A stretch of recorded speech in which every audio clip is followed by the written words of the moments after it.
무인 2과 3화 1장 외당무사 2과 3.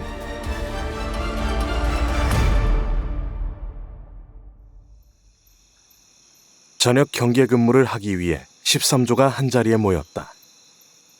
빨리빨리 오지 않지, 새끼들아! 13조의 조장인 오구옹이 누나를 불하렸지만 겁먹는 사람 한 명 없었다. 형님, 이야기 다 하셨으면 어서 움직입시다. 매일 질리지도 않습니까? 똑같은 말을 또 하고. 오히려 조원들이 오구옹을 타박했다. 아이, 새끼들! 오구옹이 못마땅한 표정을 지었다. 하지만 이내 굳은 표정을 풀고 고개를 절레절레 흔들었다. 13조에 조정의 권위 따윈 존재하지 않았다. 워낙 오랜 세월을 함께해왔기 때문이다. 오구옹이 조장이라고 해도 무공이 특별히 강한 것은 아니었다. 그저 13조에서 가장 오래 버텼기에 조장이 된 것뿐이다. 외당이 모두 그런 것은 아니었다. 다른 조들은 위기가 철저했지만 13조는 유독 자유로웠다. 아무래도 조장이 외부에서 온 것이 아니라 내부에서 자연스럽게 승진했기 때문일지 몰랐다. 오구옹이 조원들을 하나하나 훑어봤다. 길게는 10년, 짧게는 5년을 함께해온 이들이었다. 정이 가지 않을 수 없었다. 오구옹의 시선이 문득 젊은 남자에게서 멈췄다. 미소를 지은 채 복장을 점검하는 남자는 바로 이곽이었다. 막내! 예. 또 대연학관 갔다 왔냐?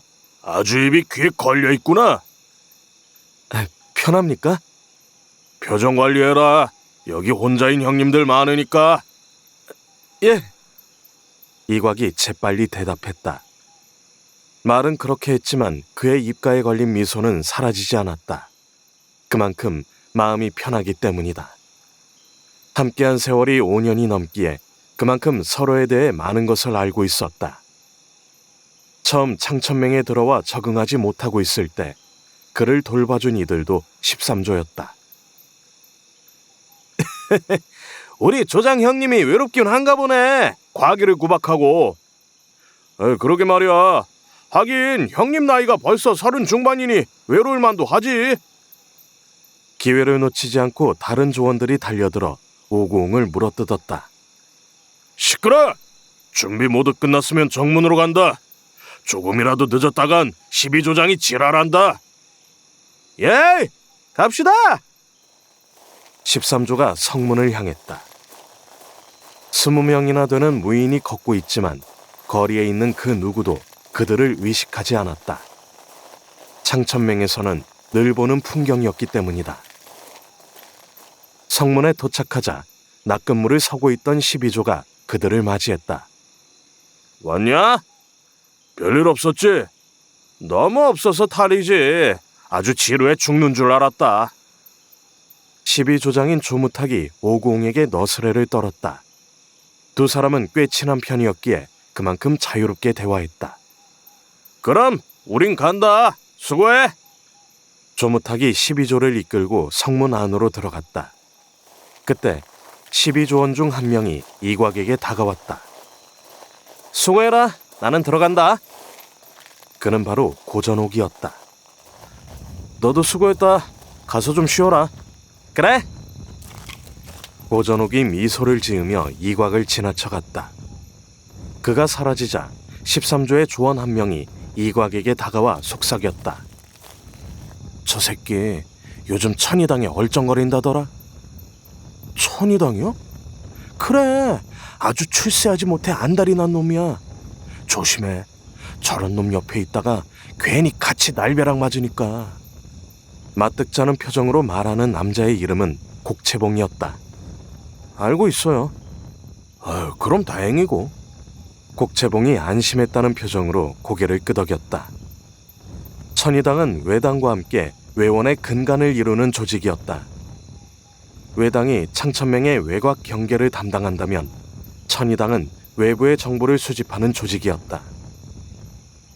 100년 전 천하의 운명을 걸고 정마가 격돌했던 혈천대전이 끝난 후에도 위협은 사라지지 않았다.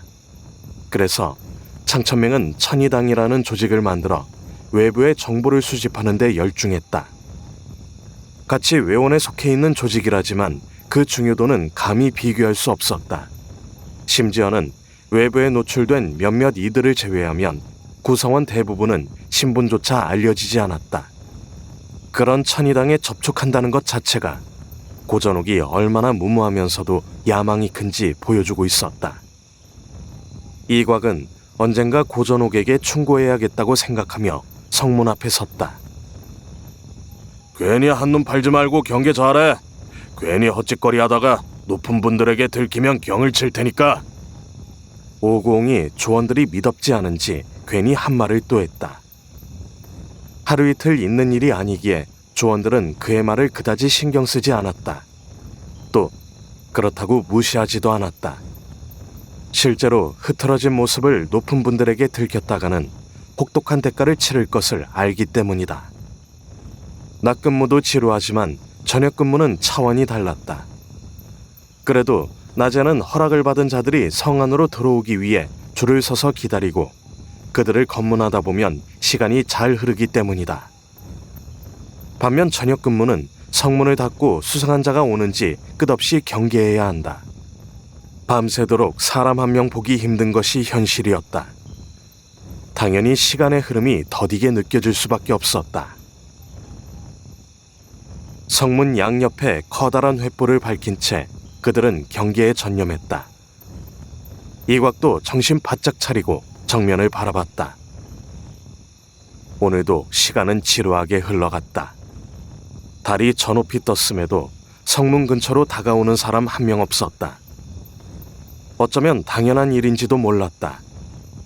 창천맹은 명실공히 천하 제일세였다.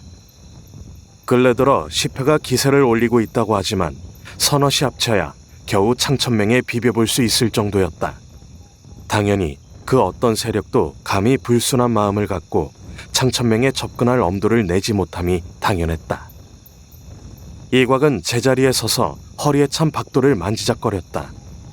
처음 외당 13조에 배속받았을 때 받은 싸구려 무기였다. 그동안 관리한다고 했지만 워낙 질이 좋지 않아 벌써 이가 여러 군데 빠진 상태였다. 잘 버텨줬으면 좋겠는데.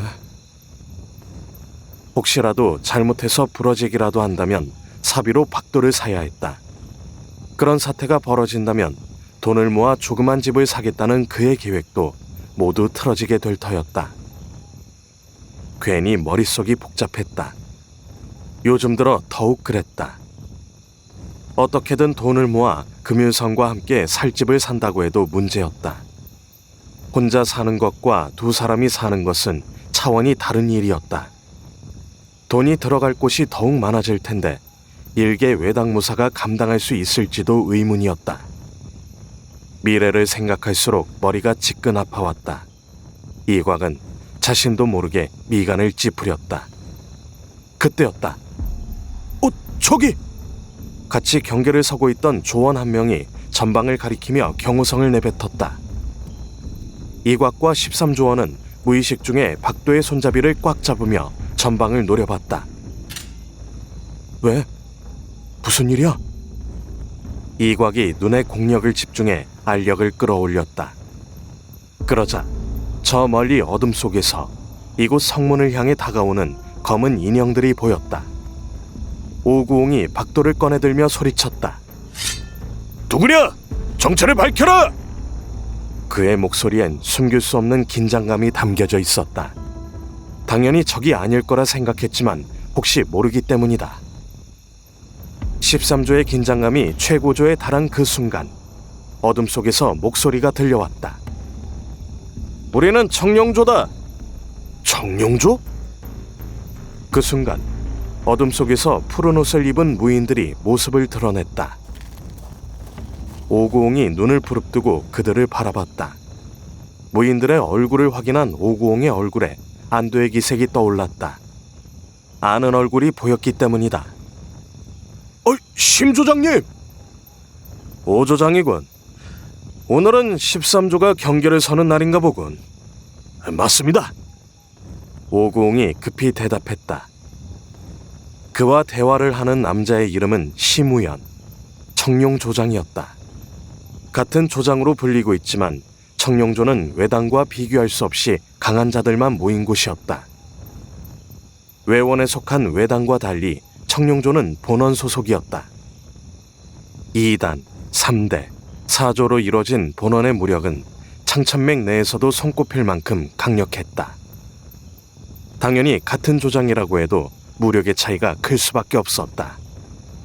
특히 청룡조의 조장인 심우연은 절정의 검수로 알려져 있었다. 오공 정도는 10여 초 만에 제압할 능력이 있는 무인인 것이다. 당연히 오공이 한 수 접고 들어갈 수밖에 없었다. 청룡조가 왜 이 시간에? 외부 임무를 나갔다 오는 길일세. 아! 심우연의 무뚝뚝한 대답에 오공이 탄성을 내뱉었다. 항상 창천맹에서 대기하는 외당과 달리 본원 소속의 무인들은 외부 임무가 잦은 터였다. 그 중에서도 본원의 사조는 특히 외부 임무가 많았다. 오구옹이 청룡조를 자세히 바라봤다. 험한 임무를 수행하고 왔는지 그들의 행색이 말이 아니었다. 옷은 여기저기 찢어져 있었고 곳곳에 상처를 입고 피를 흘리는 것이 보였다. 그런데 청룡조 뒤에 낯선 사람들이 서 있는 것이 보였다. 오구옹이 심우연에게 물었다. 저들은 이번 임무에 관계된 자들일세. 저들을 들여도 되는지 상부의 허락을 맡아야 하니 그동안 외당에서 보호를 해줬으면 좋겠군. 지금 말입니까? 그렇네. 알겠습니다. 오구옹이 대답했다. 천하의 청룡조장이 하는 말이었다.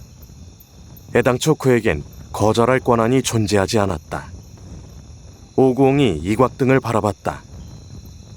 이곽, 서기천, 이들을 데리고 백현각으로 가라. 예, 조장, 알겠습니다. 이곽과 서기천이 망설이지 않고 대답했다. 격이 없이 지내는 그들이지만 공과 사는 확실하게 구분했다. 두 사람이 청룡조가 데려온 이들을 향해 다가가 자세히 살폈다. 겨우 12살 정도로 보이는 어린아이부터 17, 8세 정도 되어 보이는 소년, 소녀까지 다양하게 있었다. 그들 역시 고초를 겪은 듯 행색이 초라하기 그지없었다. 그들은 겁을 잔뜩 집어먹은 눈으로 이곽과 서기천을 바라봤다. 이곽이 그들에게 말했다. 모두 우리를 따라와라. 우리의 말만 따르면 별일 없을 거다. 아이들은 대답 대신 고개를 푹 숙이고 이곽 등을 따랐다. 백현각은 창천맹 외곽에 있는 조그만 건물이었다. 높은 담장으로 외부와 격리된 데다가 감시하기가 쉬워서 주로 창천맹에 들어오려는 사람들 중 의심이 가는 인물들을 가둬두고 감시하는 용도로 사용됐다. 이곽과 서기천의 뒤를 따르는 아이들을 잠시 바라보던 심우연이 곧 청룡조를 이끌고 성문 안으로 들어갔다. 무슨 일이지? 꽤 험한 일을 겪은 것 같은데?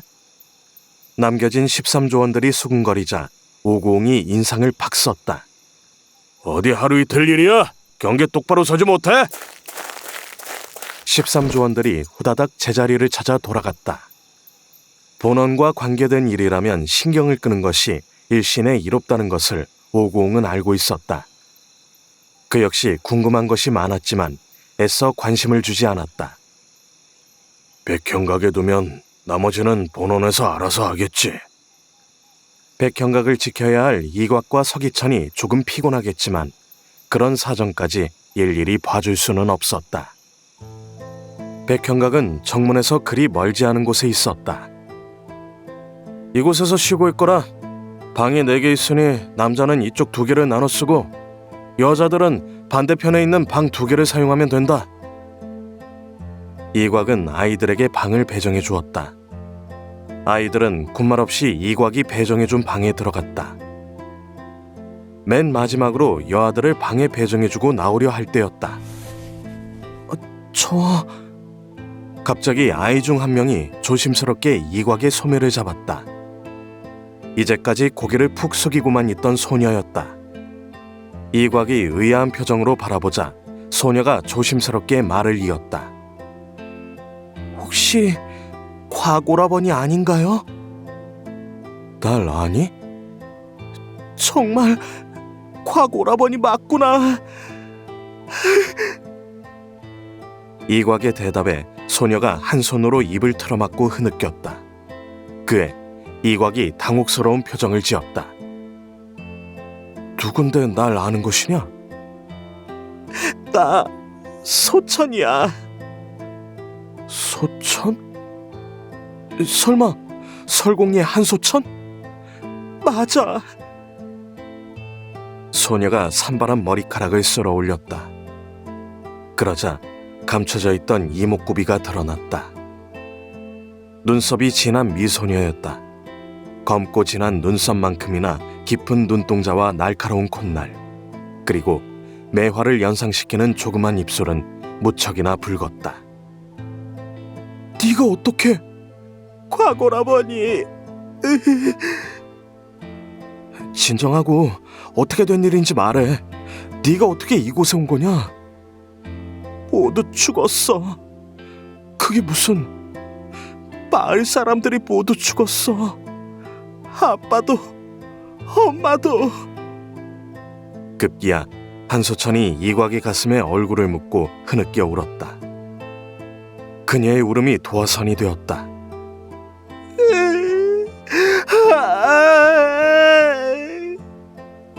방 안에 있던 소녀들이 이제까지 참던 울음을 일제히 터뜨렸다. 방 안이 순식간에 소녀들의 울음소리로 시끄러워졌다. 하지만 이곽의 귀에 그녀들의 울음소리는 더 이상 들어오지 않았다. 비록 오래전에 떠나왔지만 설공리는 고향이었다. 한소천의 입을 통해 전해진 고향의 비극에 이곽의 다리가 귀청였다.